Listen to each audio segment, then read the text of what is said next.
शेवटी देशाचे पंतप्रधानांना देशाच्या भविष्याची सर्वात जास्त काळजी आहे, कारण का देशाच्या भविष्याची काळजी घेण्यासाठीच देशाच्या जनतेने त्यांना पंतप्रधान पदावर बसवलेलं आहे. आणि म्हणून आदरणीय पंतप्रधानांनी केलेलं ट्विट हे अतिशय योग्य आहे आणि त्या संदेशाचा बोध देशाच्या प्रत्येक तरुणाने घ्यावा. मुंबई काँग्रेसकडून व्हिडिओ एक पोस्ट करण्यात आलेला आहे. मुंबई पोलिसांकडून आंदोलन करणाऱ्या विद्यार्थ्यांना धमकी देत आहे.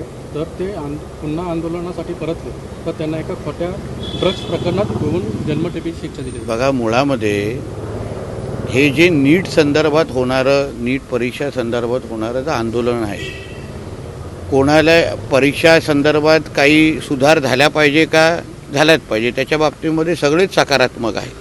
आमच्या केंद्र सरकार आणि आमचे संबंधित मंत्री सगळेच बोलत आहेत की संबंधित त्या नीट परीक्षेमध्ये सुधार झाला पाहिजे आणि त्या दृष्टिकोनातून पावलंही उचलले जात आहेत. त्याचमुळे काही कालही नीटची परीक्षेचा निकाल लागला, जवळपास 11 लाख विद्यार्थी त्याच्यामध्ये पास झालेले आहेत.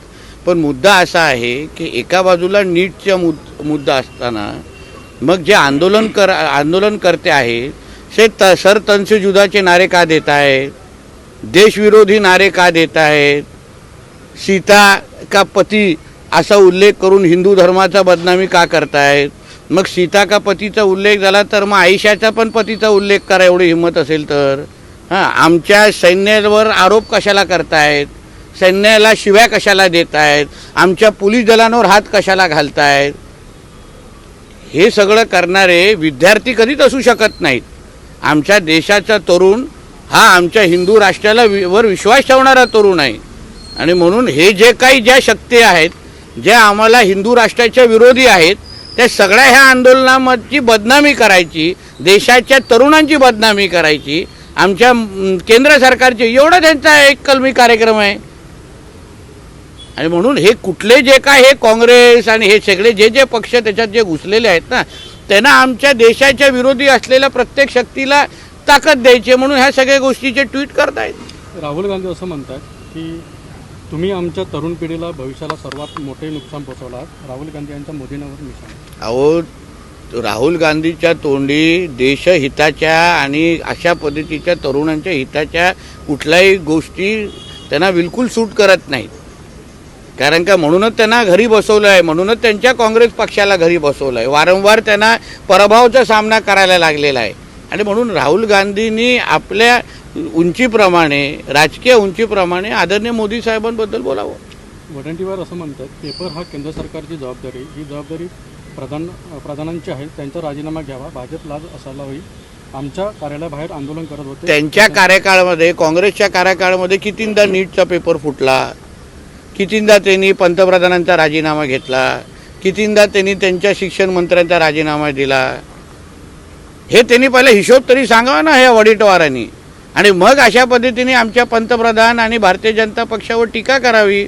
स्वतःचं काय झाकून बघत नाही, आमचंच वाकून बघतायत. पहिलं तुम्ही तुमच्या कार्यकाळामध्ये असंख्य वेळी जे नीटचे पेपर फुटले तर तुम्ही तेव्हा कारवाई करायची हिंमत दाखवली नाही. आम्ही तरी किमान सुधार करण्याची मानसिकता ठेवतोय. अण्णा हजारेंचं मौन आंदोलन सुरू नाही, शेवटी प्रत्येकाला लोकशाहीमध्ये आंदोलन करण्याचा अधिकार आहे, प्रत्येकाला आहे. पण त्या आंदोलनाच्या खांद्यावर बसून कोणी देशाच्या विरोधात अगर भूमिका घेत असेल, आमच्या देवी देवतांवर नावं ठेवत असेल ना, तर मग ते देशहिताचं नाही. जरांगे पाटील असं म्हणतात जर विद्यार्थ्यांना पुन्हा मारले तर सरकारला राज्यात फिरू देणार नाही. बघा, एक लक्षात घ्या, ज्यांनी आता त्यांना काय मत व्यक्त करतो त्यांचा विषय आहे, तर मी कसं काय बोलू राहिलो. वंचितने साहेब आज महाराष्ट्र बंदचं आंदोलन दिलं आणि त्याला काँग्रेस आणि राष्ट्रवादीने पाठिंबा दिला. पण काय बंद काय म्हणजे म्हणून अशा पद्धतीच्या बंदचा प्रतिसाद जनतेनेच काय दिला हे तुम्हीच कॅमेरा फिरून दाखवायचं ना, आम्ही नाही सांगायचं आहे. देशाची जनता हे मोदी साहेबांच्या नेतृत्वावर विश्वास ठेवणारी आहे म्हणून तर 3-3दा निवडून दिलेला आहे. आणि त्यांना ह्या आंदोलनाच्या माध्यमातून सर तन से जुदावाले, पाकिस्तान जिंदाबादवाले आणि ह्या पद्धतीने आमच्या देवी देवतांना नाव ठेवणारे कसं आपले पोळी भाजून घेत आहेत हे देशाची जनता खुल्या डोळ्यांनी पाहते.